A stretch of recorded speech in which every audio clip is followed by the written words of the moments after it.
நீ தான் என்கிட்ட பேசவே மாட்டேற, அப்புறம் ஏன் என்கிட்ட பில்லோ மட்டும் கேட்குற?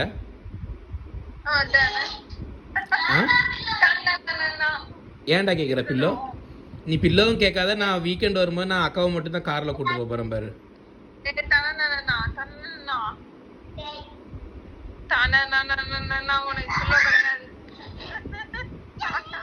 சில்ல கிடையாது அங்கே பாருங்க.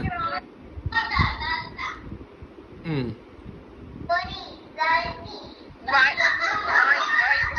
இன்னும் தமிழ்நாடு வந்தவொடனே போடி வாடிலாம் கற்றுக்கிட்டானா? ஆ ஏய் இன்னும் ஷீசட் நீ சொன்னா நீ சொல்லுவியா அக்காவை?